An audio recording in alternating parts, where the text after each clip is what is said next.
me encargaron darles una clase sobre terapéutica de enfermedad de Cushing y enfermedad de Addison. ¿Me confirman, por favor, si escuchan bien, si el audio está bien? Sí, doctora. Ya, ok. Vamos a hacer como que un pequeño repasito sobre sobre el eje, ¿no? Las principales causas para ir ya desarrollando lo que es el tratamiento de ambas enfermedades de las glándulas suprarrenales.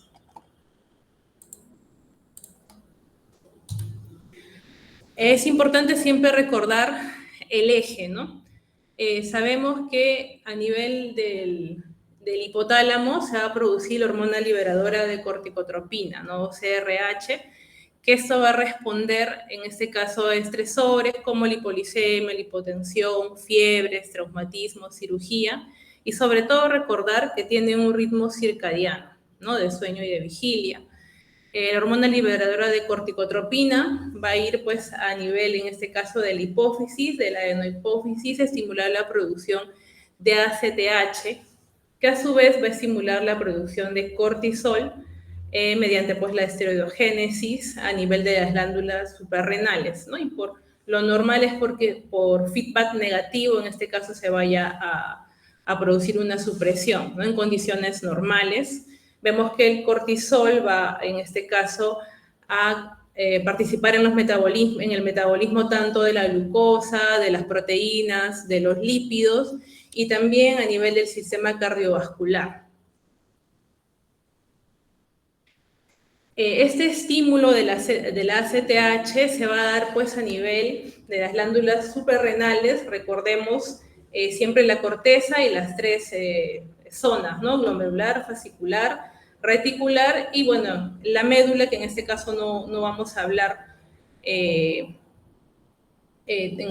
las enfermedades que se producen por alteración a este nivel, ¿no? Sino a nivel de la corteza. Tenemos pues en la zona glomerular la producción de mineralocorticoides, en este caso la aldosterona, y a nivel de la fase fascicular y reticular, la producción tanto de glucocorticoides como el cortisol y la cortisona, y de andrógenos como la dehidroepiandrosterona y sulfato de dehidroepiandrosterona. Como también les había mencionado, es importante recordar el ritmo circadiano, en este caso, tanto de la producción de ACTH como de cortisol, ¿no?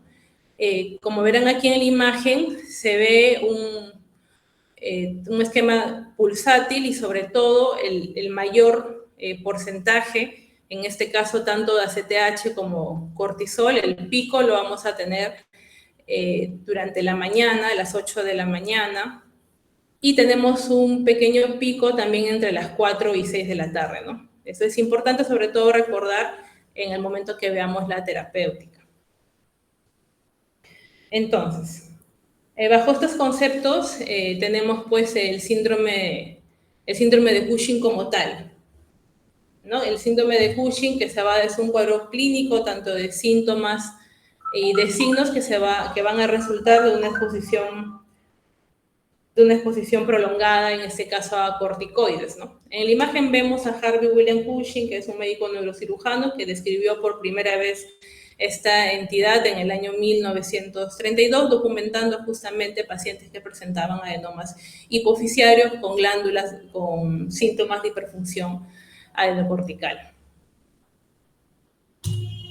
Entonces, dentro de la clasificación, ¿no? Podemos dividirla de las que son dependientes de ACTH, ¿no? Que significa que hay un exceso de secreción a nivel central.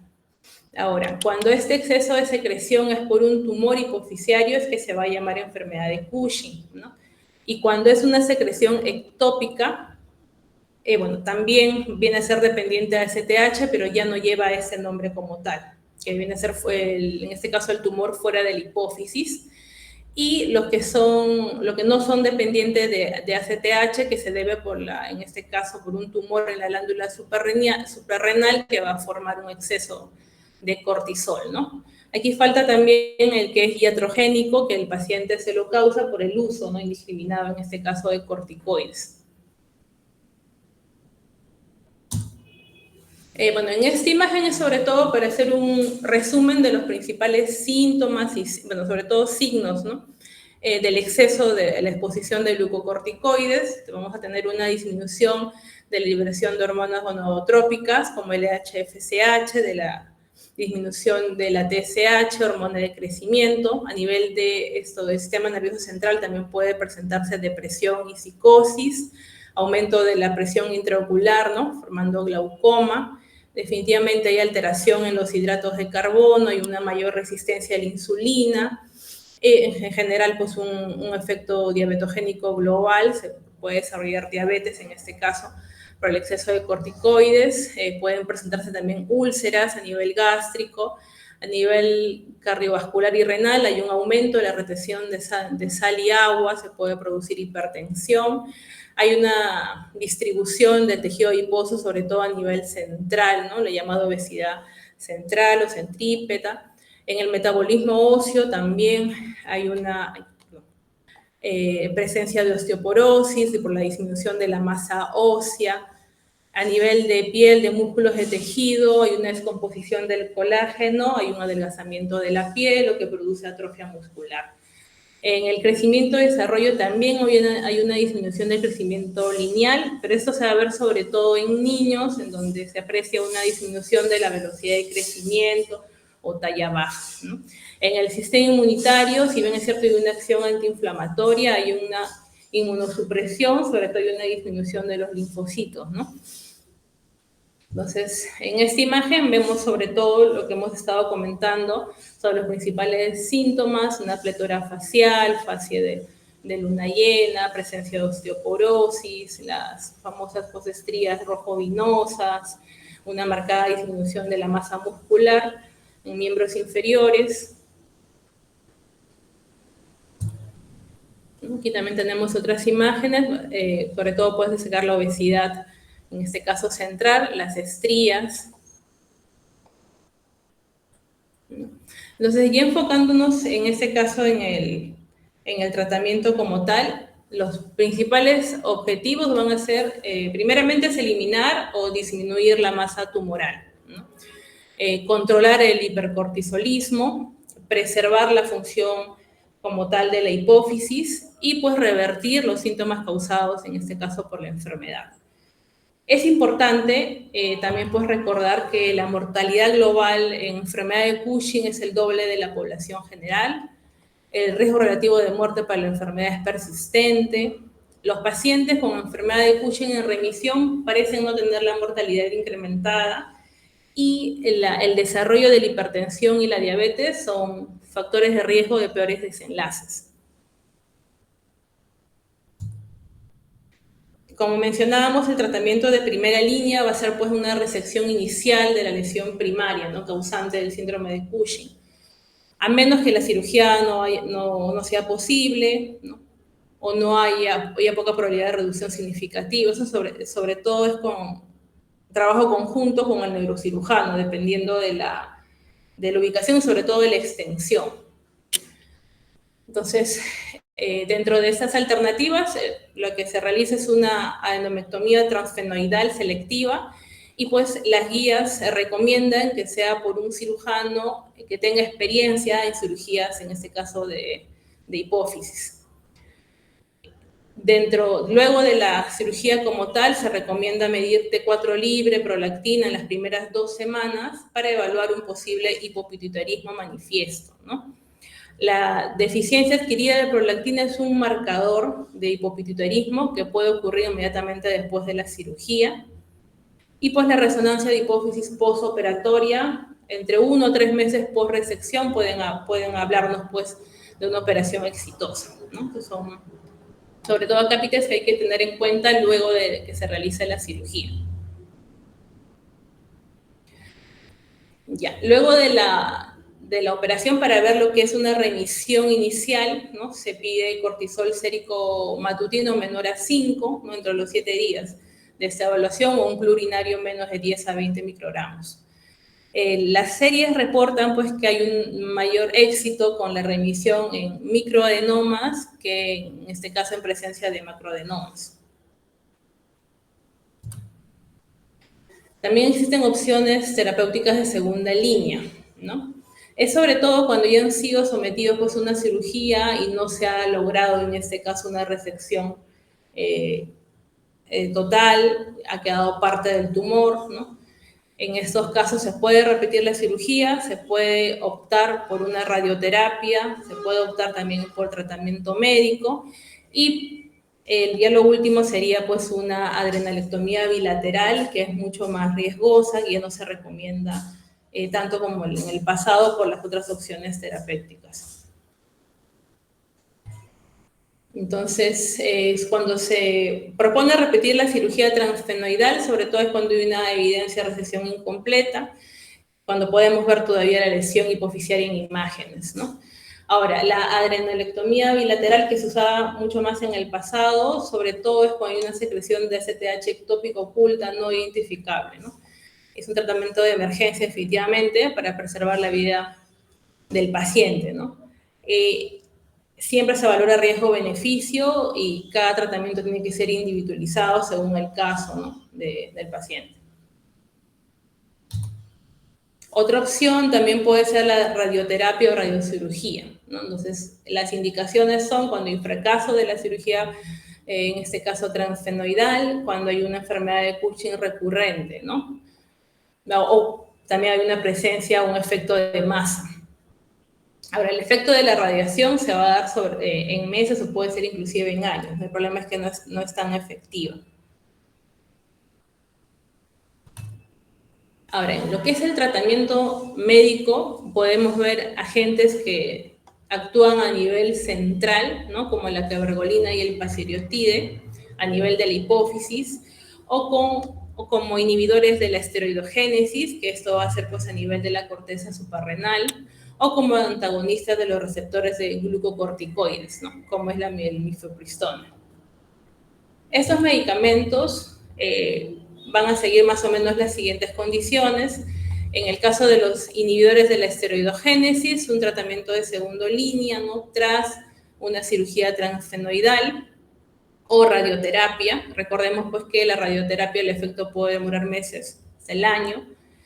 Puede ser también un tratamiento inicial en un síndrome de Cushing ACT dependiente ectópico oculto, como un tratamiento también complementario para reducir cortisol en un carcinoma adrenocortical. Ahora, el tratamiento médico hipoficiario directo va a ser en pacientes con enfermedad de Cushing que no son candidatos a una cirugía, ¿no? O con enfermedad persistente tras una cirugía transfenoidal. En el caso de los antagonistas, pacientes con diabetes e intolerancias a la glucosa que tampoco son candidatos para cirugía o con enfermedad persistente tras una cirugía transfenoidal. Para mencionar estos medicamentos, tenemos dentro de los inhibidores de la esteroidogénesis al ketoconazol, ¿no? Que tiene un rápido inicio de acción. El principal problema de este medicamento en los efectos adversos es que es potencialmente hepatotóxico, ¿no? Puede producir hipogonadismo, irregularidades menstruales, tiene también interacciones medicamentosas, la dosis más o menos es entre 200 a 600 miligramos vía oral de 2 a 3 veces al día. Bueno, aquí en el Perú tenemos presentación de 200 miligramos. También puede ser la metilapona, que es de acción rápida, ¿no? O sea, al parecer es seguro en la gestación, tiene efectos adversos entre el hirsutismo, la hipertensión, la hipocalemia. La dosis más o menos es entre 250 a 1000 miligramos vía oral, 1 a 3 veces al día, ¿no? El mitotane, que también es un inhibidor de la esteroidogénesis, ¿no? Bueno, en este caso este medicamento también es abortivo y teratogénico, tiene inicio de acción lenta como tal, produce ginecomastia, leucopenia, son varios los efectos adversos. En el caso del etomidate, también tiene un inicio de acción muy rápida, tiene producción potencial de sedación anestesia, entonces este medicamento pues requiere monitorización en UCI, ¿no? De los de aquí, el que más se utiliza es el ketoconazol. Los demás no los tenemos tampoco dentro del país. Ahora, en los de acción central tenemos pues a la cabergolina y al paseriotide, ¿no? La cabergolina es un medicamento que sí lo utilizamos regularmente en pacientes con tumores de hipófisis, ¿no? Para la reducción en el tamaño, o al menos para el mantenimiento, para evitar de que crezca como tal. Sí se puede conseguir en el país, es un poquito más costo, en este caso, efectiva. Y pues el tratamiento normalmente es de 0.5 a 7 miligramos semanal. La presentación que tenemos es de 0.5. Bueno, la forma también de tomar es más asequible para el paciente, ¿no? En el caso del pacireotide, aquí bueno, el que mencionan es el que se aplica subcutáneo 2 veces al día, pero hoy en día también está el LAR, que se puede aplicar una sola inyección mensual. El tema es el costo, ¿no? Es decir, es costosa a diferencia de la cabergolina, pero tiene mejores resultados, ¿no? Y en el caso del mifepristone, perdón, está aprobado para pacientes en uso que tengan hiperglicemias o diabetes, que han fracasado en cirugías y que no son candidatos, pues, ¿no? Efectos adversos puede presentar fatiga, náuseas, vómitos, hipertensión, hipocalemia, edemas, y la dosis es entre 300 a 1200 miligramos vía oral diario. Ya. Bueno, con eso culminaríamos lo que es el tratamiento en la enfermedad de Cushing. No sé si tienen alguna duda con respecto al tratamiento en general. Está claro, doctora. Ya, ok. Entonces, para continuar con la Doctora, otra entidad, vamos a hablar un poco de lo que es la insuficiencia suprarrenal primaria. doctora, disculpe una consulta antes que pase el otro tema, por favor. En el Dime. caso de pacientes que tengan tratamiento con corticoides de larga data y que sean obligatorios como las pacientes con artritis o Discúlpame lupus. un ratito porque es que te escucho bien bajito. ¿Puedes hablar un poquito más fuerte? Creo que mi audio no está tan...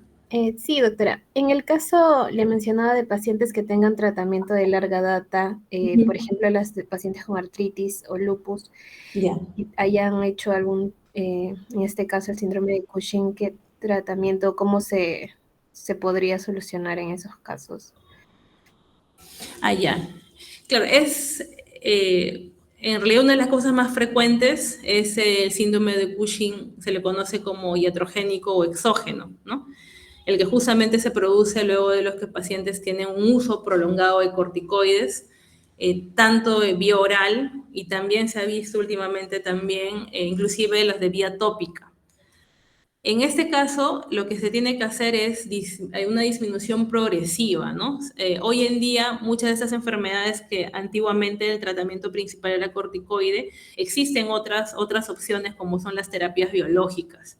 Entonces, se trabaja de manera conjunta, en este caso con su médico tratante, en este caso el reumatólogo, ¿no? O también la mayoría de enfermedades inmunológicas pues las ve el reumatólogo, también los neurólogos dependiendo de la entidad, y se tiene que valorar si se podría pues agregar otra medicación para ir disminuyendo el corticoide. O sea, y el paciente cuando utiliza corticoides se tiene que hacer siempre una evaluación periódica para ver los niveles de cortisol, ¿no? Qué tan suprimido está, y los signos clínicos, ¿no? Que los signos clínicos que hemos hablado se presentan de esa misma forma, en una fase de cara, en este caso en una fase de luna llena, se puede presentar hipertensión, diabetes por corticoides.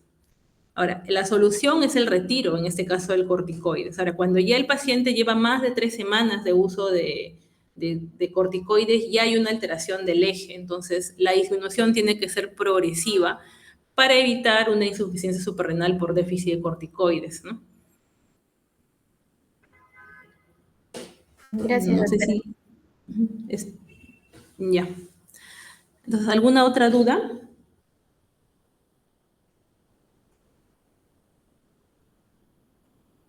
Ya. Entonces, continuamos ahorita con lo que es la insuficiencia suprarrenal primaria.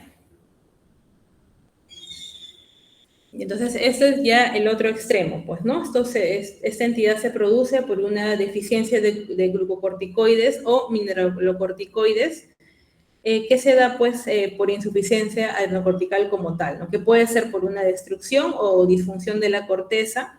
En este caso, al ser el problema a nivel de la corteza, sería una insuficiencia suprarrenal primaria o consecutiva a una secreción deficiente de ACTH por la hipófisis, ¿no? Que ya sería secundaria. La que vamos a tocar el día de hoy es la que es primaria.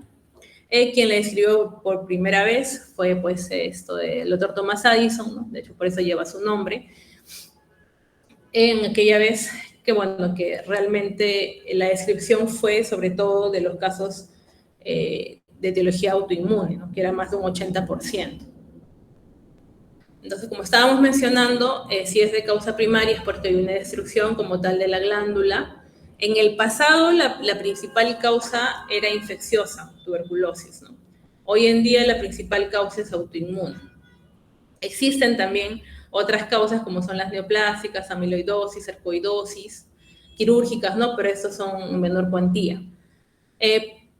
Por fallas metabólicas como una hiperplasia suprarrenal congénica, por presencia, en este caso, de algunos medicamentos, ¿no? Como la aminoglutetimida y el ketoconazol.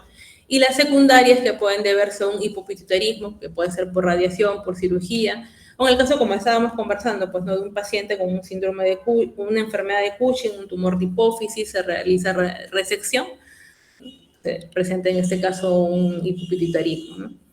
Y lo otro que también conversamos al final, que una suspensión súbita de esteroides, ¿no? Un paciente que tiene un Cushing por medicación, al retirar el corticoide de manera súbita, podemos producir una insuficiencia suprarrenal también, secundaria al retiro de los corticoides.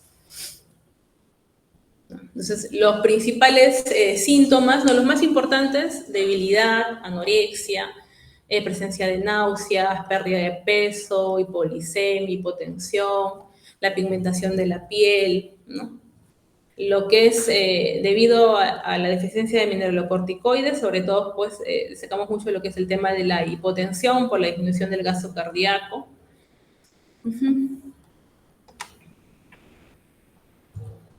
¿No? Aquí se pueden ver algunas de las características, ¿no? Hay una hiperpigmentación, se acompaña bastante también esta entidad con la presencia de vitiligo, ¿no? Es una paciente antes del reemplazo con corticoides, ahora con el reemplazo. Igual, ese es el caso de un paciente que tenía una insuficiencia suprarrenal. Aquí se ve una hiperpigmentación, aquí es luego ya el tratamiento con el reemplazo de corticoides. Aquí también se puede ver en la mucosa oral presencia de hiperpigmentación. Entonces, el objetivo del tratamiento en este caso es producir cifras de glucocorticoides y mineralocorticoides equivalentes, ¿no? A los que se alcanzan en un individuo con una función normal, ¿no? Entonces, al tener en presencia de una insuficiencia suprarrenal primaria, lo que tenemos que hacer es un reemplazo, ¿no? Llegar a los valores normales lo más fisiológicamente posible. Entonces, como decíamos, podemos dividirlo en este caso el tratamiento, en el caso de una insuficiencia suprarrenal aguda y en el caso de una insuficiencia suprarrenal crónica, ¿no? En presencia de una insuficiencia suprarrenal aguda, lo primero, pues, como ya general, es la rehidratación, ¿no? Y el reemplazo de glucocorticoides, se inyecta un bolo de hidrocortisona y luego cada 8 horas, al menos las primeras 24 horas. Después se va a ir lentamente disminuyendo hasta llegar a la terapia de mantenimiento, normalmente es entre el cuarto o quinto día, que se puede además añadir una terapia de mineralocorticoides. Ahora, el reemplazo de mineralocorticoides durante la crisis como tal no es necesaria en una insuficiencia suprarrenal primaria, sobre todo pues porque la dosis de hidrocortisona es mayor a 50 miligramos en 24 horas. El reemplazo de andrógenos suprarrenales tampoco se requiere durante una crisis suprarrenal. Las crisis suprarrenales se pueden presentar en pacientes luego de una cirugía de hipófisis que no estén llevando justamente, no se haya hecho la profilaxis o el preventivo con la hidrocortisona. Puede verse en pacientes que ya tienen el diagnóstico de una insuficiencia suprarrenal aguda y están cursando con una infección, en pacientes que además de ello, bueno, son sometidos a una cirugía y tampoco se les ha aumentado la dosis del corticoide, ante una situación de estrés como tal, o en pacientes que ya tienen su tratamiento instaurado y que dejan el tratamiento de manera brusca, ¿no? Entonces son diferentes situaciones que te pueden llevar a una crisis suprarrenal aguda y ante ello son estas terapias que debemos tener en cuenta, ¿no? El tratamiento que tenemos que tener en cuenta ante una crisis aguda. En el caso de una insuficiencia suprarrenal crónica, el reemplazo de glucocorticoides, ¿no? Se recomienda comenzar con hidrocortisona, puede ser de 15 a 20 miligramos al despertar. Recuerden en la imagen que vimos al inicio, ¿no? Que en este caso tanto el cortisol como el ACTH tiene un ciclo circadiano, en este caso del sueño y la vigilia, y que recuerden que el pico lo teníamos al despertar, ¿no? Entonces, nosotros siguiendo justamente lo más fisiológicamente posible, es que damos al despertar esta dosis, ¿no? Entre 15 a 20 miligramos, y por la tarde, entre las 4 y 6, entre 5 a 10. Preferible a las 4 de la tarde porque mientras más tarde le demos el corticoide, el paciente puede presentar insomnio, ¿no? También es importante asesorar a los pacientes y familiares sobre la administración de hidrocortisona en dosis de estrés, ¿no? El paciente, si se va a someter a una cirugía, si tiene una infección, si tiene fiebre, se le recomienda duplicar la dosis. Siempre es importante también hablar del monitoreo y en este caso, cuáles son los síntomas pues, que nos hablan de glucocorticoides disminuidos o excesivos, ¿no? Dentro de los disminuidos, pues el paciente se va a sentir fatigado, nauseoso, falta de energía, dolores musculares. El excesivo, un paciente que comienza a subir de peso, tiene estrías, presenta osteoporosis, desarrolla hipertensión, intolerancia a la glucosa. En el reemplazo de mineralocorticoides no suele ser necesario en la insuficiencia suprarrenal primaria, sobre todo si la dosis diaria de hidrocortisona es mayor a 50. ¿Ya? ¿Por qué? Porque el equivalente de la fluorocortisona, más o menos, o sea, de 50 equivale a 100 miligramos de fluorocortisona. Entonces, si es a este valor la cantidad que se le está dando, no sería necesario añadir. Pero si ya estamos disminuyendo a menos de 50, sí ya podríamos añadirle la fluorocortisona, que se da entre 50 y 250 microgramos al día.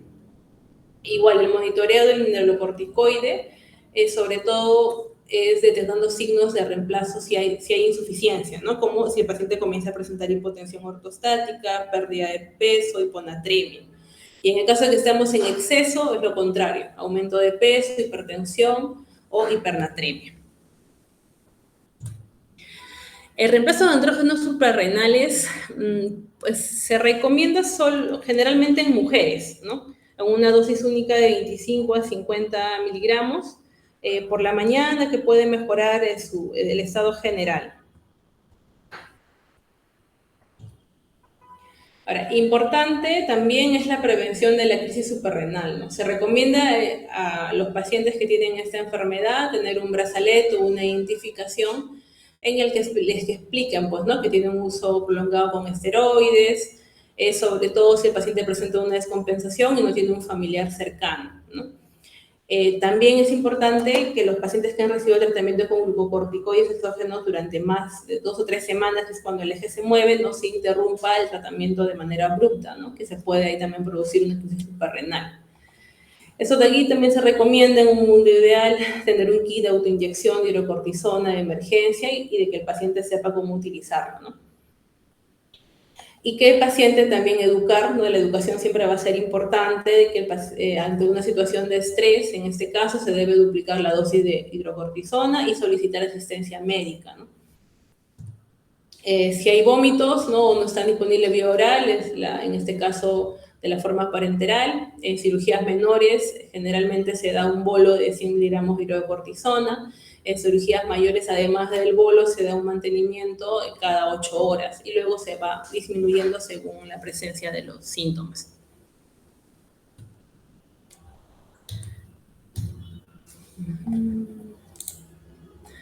Bueno, no sé si tienen alguna otra pregunta o duda. Igual las diapositivas se las puedo enviar a la delegada para que se las pase si desean.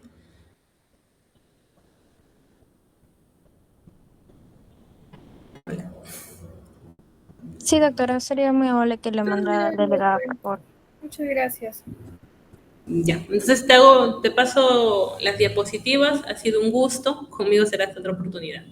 Sí, doctora. Muchas gracias, doctora. Hasta luego.